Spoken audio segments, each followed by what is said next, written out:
주교별로 돌아가면서 수요일 날 호신 예배를 드리는데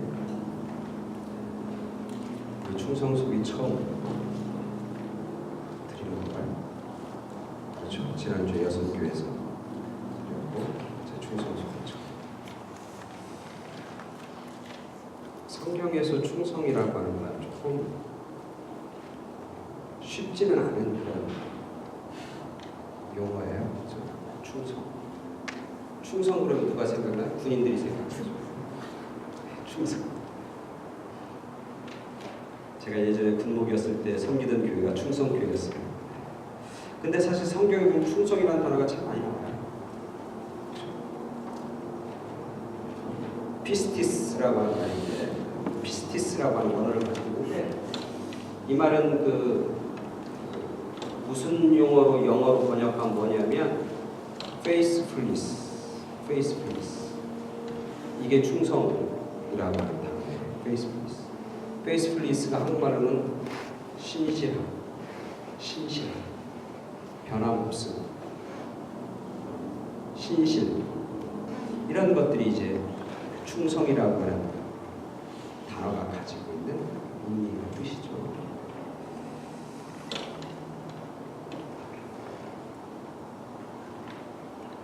오늘 우리가 충성소 헌신 예배를 드리면서 제가 충성스러운 여인 룻이라고 하는 제목으로 말씀을 나눕니다. 오늘 우리가 읽은 본문은 잘 아는 내용이죠. 그래서 제가 따로 본문에 대해서 자세하게 제가 말씀을 드리진 않습니다. 보통 주일날이면 이 본문에 대해서 자세히 얘기하지만 적어도 수요일 저녁에 나오는 분들은 이미 이 이야기를 다 알고 있기 때문에 제가 이것을 따로 설명하지 않습니다. 단지 오늘 이 본문에서 나오는 사람들, 나오미와 룻, 나오미와 룻은 무슨 관계예요? 시어머니와 며느리의 관계. 그렇죠? 나오미는 민족이 어느 민족이에요?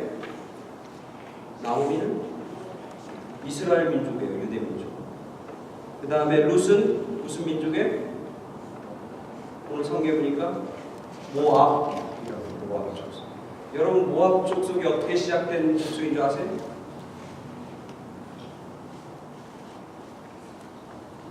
창세기 19장에 보면 아브라함과 그의 조카 루시아이라 롯이 있죠. 그 롯이 있는데 이 롯이 두 딸이 있는 거예요. 그죠? 여러분 기억하세요? 두 딸이 있는데 이 딸들이 민족을 이루고 아들을 낳아야 되는 남자가 없으니까 아버지에게 술을 먹이고 잠들게 한 다음에 아버지를 통해서 자녀를 낳았죠. 그래서 첫 딸이 난 아들들의 족속이 모압 족속, 둘째 딸이 난 족속이 암몬 족속. 그렇게 되죠. 그러니까 이 모압이라고 하는 족속은 그렇게 시작되는 족속이에요. 이방인이죠. 그럼 룻은 지금 이 나오미와 룻은 지금 어디 살아요? 오늘 우리가 본문에 보니까 어디 살아? 모압 땅에 살아. 누구의 고향이에요? 며느리인 룻의 고향 땅에 살아. 근데 거기서 살다가 이들의 삶이 뭐야? 실패해요. 그죠? 실패해요. 그래서 나오미는 지금 뭘 결정해요? 자기의 고향으로 돌아갈 것을 결정해요. 그죠? 자기의 고향으로 돌아가요. 왜냐하면 이제는 이방 땅에서 살 수가 없어. 살 수 없이 돌아가는 결정적인 이유는 뭐예요? 두 가지 이유예요. 첫 번째 뭐야? 남편이 없어. 남편도 없을 뿐만 아니라 누가 없어요? 아들들이 없어요. 원래 없었어요? 아니에요. 두 아들이 있었어요. 그죠? 근데 다 죽었어요. 남편 죽고, 큰 아들 죽고, 둘째 아들 죽고, 남자들이 다 모압 땅에서 다 죽어요. 그러니까 이 나오미와 룻은 모압 땅에서 더 이상 살 수가 없는 거예요. 그래서 나오미는 결정을 내립니다. 고향으로 돌아가게. 그래서 나오미는 다시 고향 땅인 유대, 더 자세히 얘기하면 어디? 베들레헴이라는 곳으로 이제 돌아가기로 결정해요. 오늘 우리가 읽은 본문의 시작입니다. 돌아가면서 나오미는 그의 두 며느리에게 여기 남으라 그렇게 얘기합니다. 왜? 여기 남는 게 생명을 부재할 수 있기 때문에. 여기 남아있어야지 뭔가 미래와 가능성과 소망이 있으니까. 그렇죠? 지금은 안 그렇지만 이 당시 이 사사시대잖아요. 사사시대. 예수님 오시기 전 약 1400년에서 1050년경 때라고 하죠. 요 당시에서 남자는 지금의 남자하고 틀려요. 이 당시의 남자는 뭐야? 여인들에게 있어서는 뭐예요? 안수기사에 정확하게 왕이야, 왕.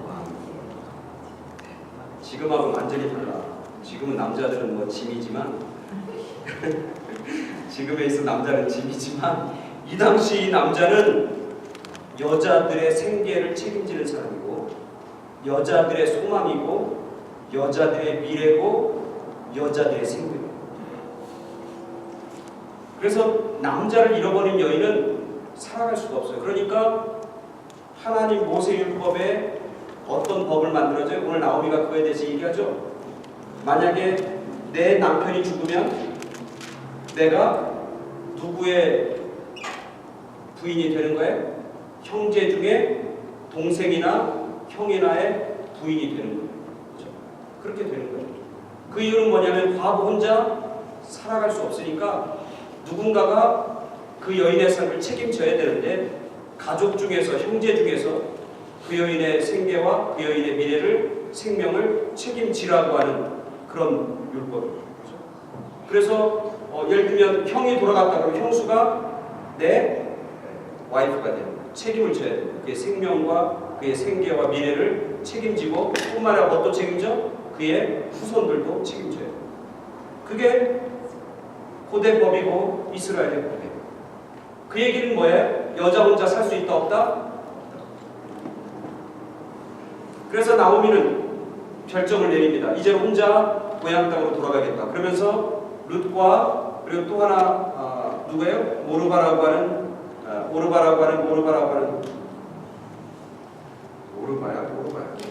오르바죠. 오르바라고 하는 며느리를 모압 땅에 남겨놓고 가요. 그래서 나오미는 며느리한테 너희들 여기 있어라. 나는 이제 내 고향 땅으로 간다. 근데 문제가 발생하는 거예요. 이 룻과 오르바는 어머니하고 같이 가겠다는 거예요. 근데 어머니가 우리 성경에 보니까 우리 한번 성경 볼까요?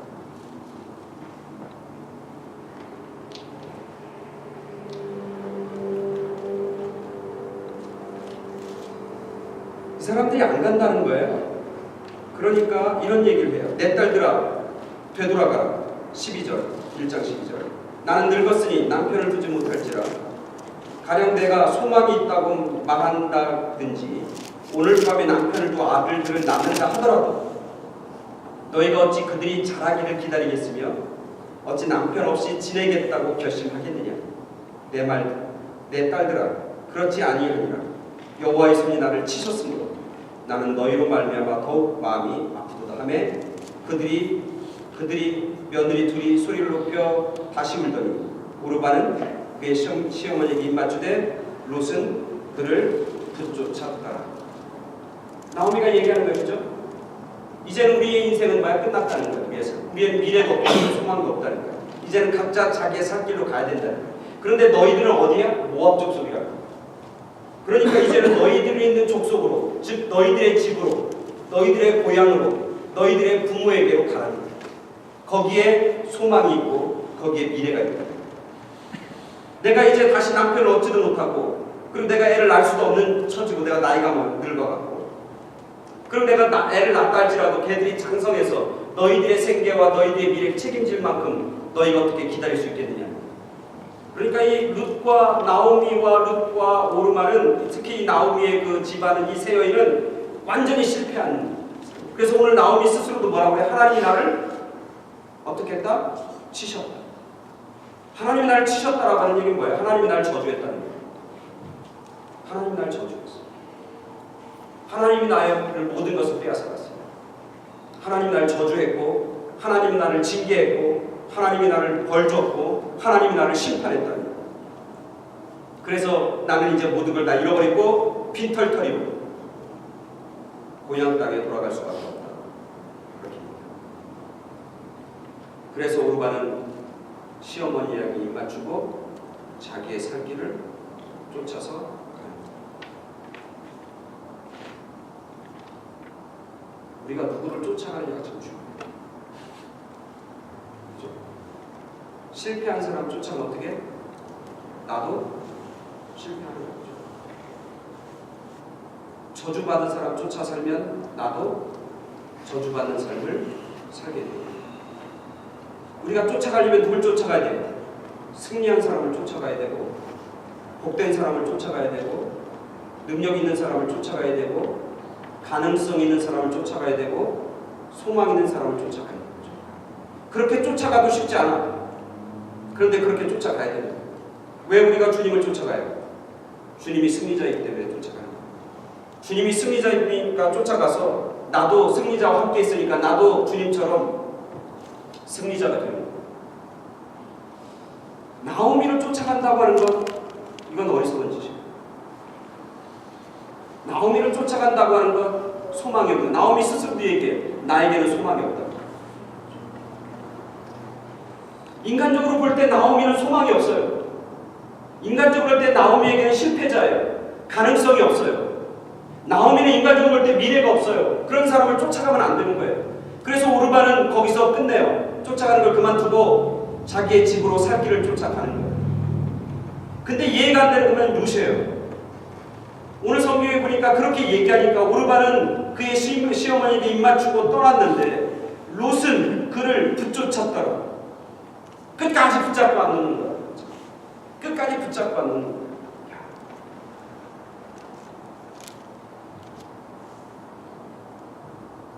시어머니를 끝까지 붙잡고 시어머니를 끝까지 붙잡고 시어머니를 끝까지 쫓아가겠다고 결단하는 거예요. 그러면서 뭐라고 그래요? 자기가 고백하잖아요. 뭐라고 고백해요? 나는 어머니를 떠나지 않습니다. 나를 돌아가지 말라, 떠나라고 그렇게 말하지 마시옵소서. 어머니께서 가시는 곳에 나도 가고 어머니께서 머무르시는 곳에서는 나도 머물겠나이다. 어머니의 백성이 나의 백성이 되고 어머니의 하나님이 나의 하나님이 되시니 어머니께서 죽으시는 곳에서 나도 죽어 거기 붙일 것이라. 만일 내가 죽는 일 외에 어머니를 떠나면 여호와께서 내게 벌을 내리시고 더 내리시기를 원하나이다 하는지라. 룻의 고백. 룻이 그 나오미를 붙잡다. 그러면서 나오미가 이 룻이 고백하는 이 고백 속에서 저는 충성스러운 여인을 보게. 사실 룻이 나오미를 붙잡고 있지만 사실 오늘 이 고백을 보면 나오미가 붙잡고 있는 것은 룻이 붙잡고 있는 것은 나오미 하나가 아니라 나오미 뒤에 있는 누구의? 하나님. 나오미 뒤에 있는 하나님과 나오미 뒤에 있는 하나님의 선택받은 백성을 붙잡고 있는 거예요. 이 룻은 모압족 속에서 이방민족으로 살았지만 나오미의 가정 속에 와서 나오미는 시어머니를 모시고 거기서 살아가면서 자연스럽게 하나님의 백성들의 삶을 배웠고 자연스럽게 그곳에서 하나님에 대한 이야기를 들었을 거예요. 근데 그것이 오늘 와서는 이 룻에게는 자기의 미래이고 가능성이고 소망인 거예요. 자기가 살 길이 집으로 돌아가는 게 아니라 자기가 예전에 살던 삶으로 돌아가는 게 아니라 자기가 예전에 섬기던 신으로 돌아가는 게 아니라 내 미래와 가능성과 소망은 나오미를 붙잡는 것, 즉 나오미 뒤에 있는 하나님, 그리고 나오미 뒤에 있는 하나님의 선택받은 백성, 그것을 끝까지 붙쫓아가는 것. 그게 바로 룻이 사는 길이고 소망이고 미래라고 하는 사실을 룻은 고백하고, 그래서 나오미를 붙잡고 있는 거예요. 나오미 그 여인 보면 아무 보잘것없지만 그 나오미 뒤에서 살아계시고 역사하시는 그 하나님을 붙잡고, 이게 충성이에요. 신실하게 붙잡는 거예요. 신실.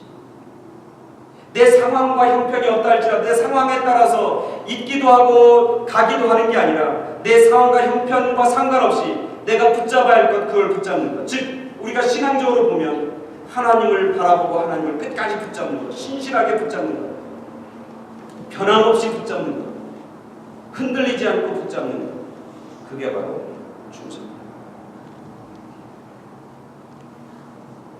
하나님께서는 우리를 3번 부르셔요. 첫 번째는 뭘로 불러요? 하나님의 구원받은 백성과 자녀로 불러요. 그래서 우리가 이렇게 불러요. 하나님이 그 구원의 부름, 자녀 삼는 구원의 부름, 새 생명 주시는 그 부름에 우리는 뭐예요? 감사하는 것. 그 하나님의 은혜에 감사하고 감격하는 것. 그게 하나님의 부름을 받은 우리들이 행해야 할 그런 반응. 두 번째 부름은 무슨 부름이에요? 사명을 위한 부름. 사명을 위한 부름. 하나님께서 우리를 자녀로 삼아 주셨을 뿐만 아니라 너는 내 아들이라고 아들 삼아 주신 것 뿐만 아니라 우리에게 뭘 주셔요? 사명을 주셔요. 사명에 대한 부름. 그 사명에 대한 부름에 대한 사명의 부름에 대한 우리의 응답이 뭐야? 충성이에요. 충성.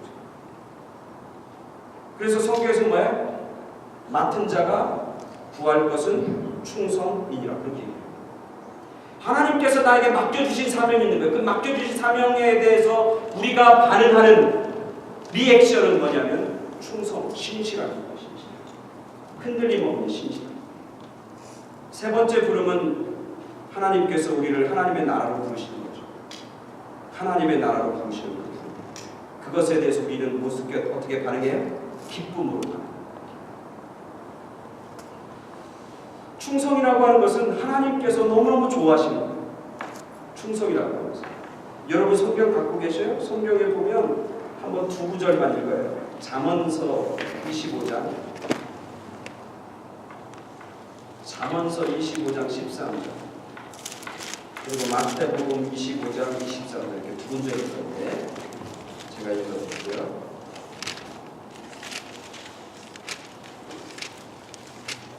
잠언 25장 13절 제가 먼저 읽어드릴게요. 찾으시면 다 같이 읽을까요? 잠언 25장 13절 939페이지인데 다 같이 시작. 충성된 사자는 그를 보낸 이에게 마치 추수하는 날의 얼음 냉수 같아서 능히 그 주인의 마음을 시원하게 하느니라. 충성한 사람, 충성된 사람은 뭐야? 그 사람을 보낸 사람, 그 사람에게 사명을 준 사람, 그 주인의 마음을 시원케 하는 일이다. 그러니까 충성이라고 하는 것은 하나님을 기쁘시게 하는 거예요. 하나님의 마음을 시원케 하는 거예요. 충성하는 사자는, 충성하는 그런 어떤 청지기는 그를 보낸 이에게 마치 추수하는 날의 얼음 냉수 같아서 능히 그 주인의 마음을 시원하게 합니다. 그러니까 우리가 충성해야 할 이유는 뭐냐면 나를 선택하시고 그리고 나를 이 땅에 보내신 그 주인 되신 하나님의 마음을 시원케 하시고 그 마음을 기쁘게 하는 거예요. 그게 바로 충성이다. 하나님을 기쁘시게 하는 거라는 거죠. 마태복음 25장 23절 보겠습니다. 마태복음 25장 23절에 보면 우리가 너무나 잘 아는 거예요. 마태복음 25장 23절 신약성경 44페이지 다 시작. 그 주인이 이르되 잘하였도다 착하고 충성된 종아 내가 작은 일에 충성하였으며 내가 많은 것을 내게 맡기니 내 주인의 즐거움에 참여할지어다. 잘했다 착하고 충성한 종아 칭찬하시는 거예요. 그러면서 뭐야? 마지막에 너가 충성하였기 때문에 적은 것에 충성했기 때문에 내가 많은 것을 너에게 줄 것이고 너가 충성했기 때문에 내 주인의 기쁨과 즐거움에 너가 참여하게 할 것이다. 그러니까 충성은 하나님이 기뻐하시는 거예요. 하나님의 마음을 시원케 하는 일이에요. 오늘 우리가 사명을 받은 사람들, 하나님을 따르는 사람들, 하나님의 일을 하나님 나라와 하나님의 몸된 교회를 섬기는 사람들에게서 충성이라고 하는 것은 굉장히 중요한 것. 왜? 하나님을 기쁘시게 하는 거예요. 하나님의 마음을 시원케 하는 거예요. 우리가 하나님의 마음을 기쁘시게 하고 하나님의 마음을 시원케 하는 게 뭐가 있겠어요? 충성입니다. 신실하게 감당하는 거예요. 작든 크든 그것과 상관없어요. 왜? 적은 일에 충성했으면 하나님이 많은 것을 맡겨주시니까. 작은 일에 충성하면 하나님이 큰 것도 맡겨주시니까. 우리가 일이 작다고 해서 우습게 생각하고 일이 크다고 해서 진지하게 생각하고 그런 게 아니에요. 충성은 일이 적든 많든 내가 맡겨진 일이 보잘것없든 아니면 귀하든 상관없이 충성하는 거예요. 그것이 바로 하나님께서 기뻐하시고 하나님께서 좋아하시는 것입니다. 우리가 잘 알지만 이 룻은 결국 충성합니다. 사실 나오미에게 충성할 뿐만 아니라 나오미 뒤에 있는 나오미의 백성들과 나오미의 하나님 여호와 하나님에 대해서 신실하게 충성합니다.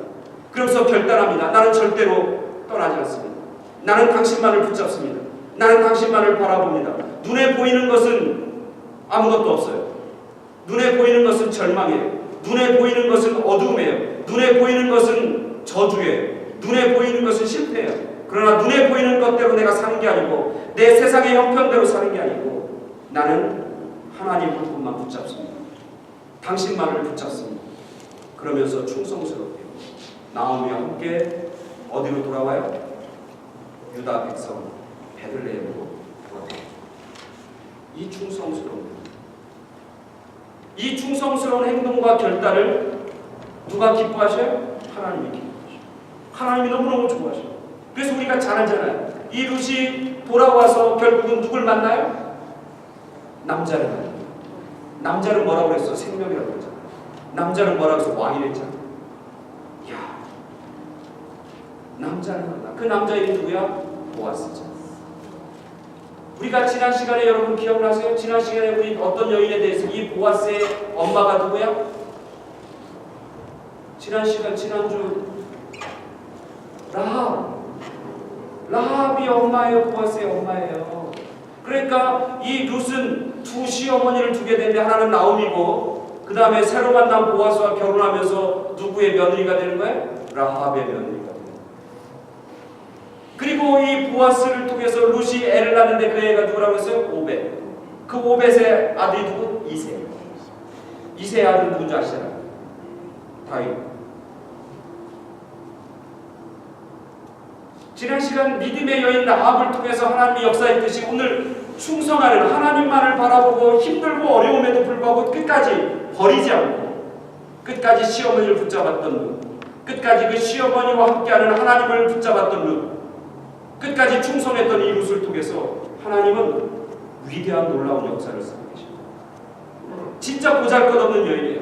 모압 족속이고 남편도 잃어버렸고 과부고 가진 것도 없고 이제는 죽을 날만 손꼽아 기다리는 그런 여인이 룻인데 이 룻이 하나님 앞에 충성함을 통해 하나님의 마음을 감동케 하고 하나님이 그를 기쁘시게 받고 그를 통해서 하나님의 위대한 역사가 쓰여지게 되고 있습니다.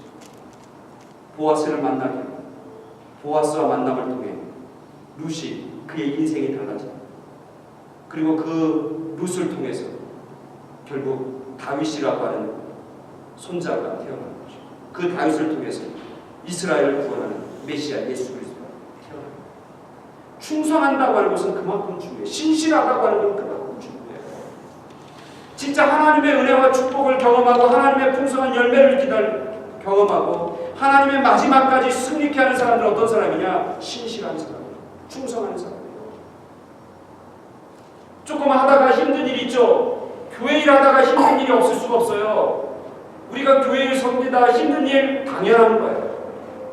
어떤 사람들은 교회 일 하다가 힘들대. 아니 힘들지 않은 교회 일이 어디 있어요? 힘들지 않은 하나님의 일이 어디냐? 오늘 사회 보는 분도 그렇고 기도한 분도 그렇고 한결같이 얘기한 게 뭐야? 예수님이 나를 따라오던 뭘 져라? 십자가를 지라는 거예요. 십자가는 고통이고 어려움이잖아요. 그게 당연한 거예요. 근데 우리는 그 어려움이 닥치면 그 힘든 일이 닥치면 우리의 신실함을 내려놓는단 말이에요. 우리의 충성을 내려놓는 말이죠. 그리고는 다른 길로 다른 것들을 향해서 기웃기웃거리고 우리의 마음의 중심이 왔다 갔다 흔들린다 말이죠. 그런 사람들에게는 열매가 없어요.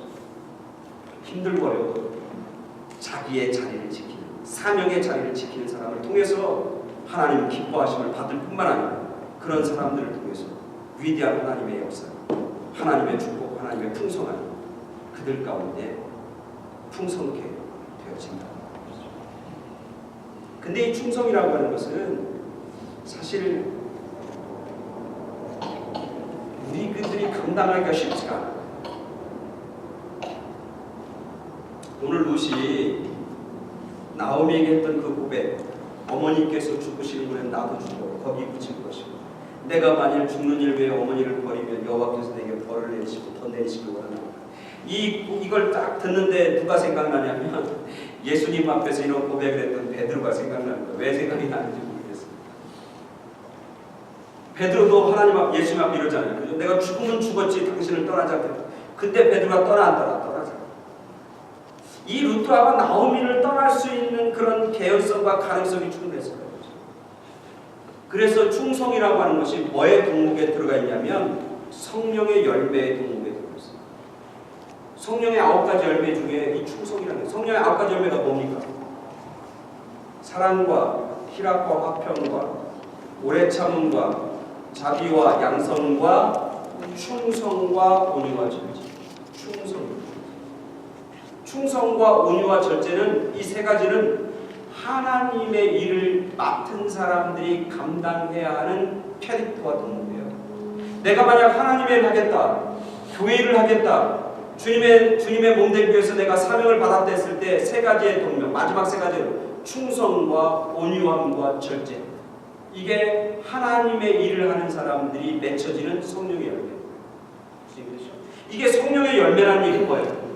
이 열매가 내 힘으로 맺혀지는 게 아니고 주님의 도우심으로 가능해요. 성령의 역사로 가능하고 성령의 충만함으로 가능해요. 그래서 이 신실하다고 하는 것, 하나님은 신실해요. 하나님은 신실하고 하나님의 영은 신실해요. 그러나 우리 인간들은 신실하지 않아요. 저는 신실하지 않아요. 여러분도 마찬가지예요.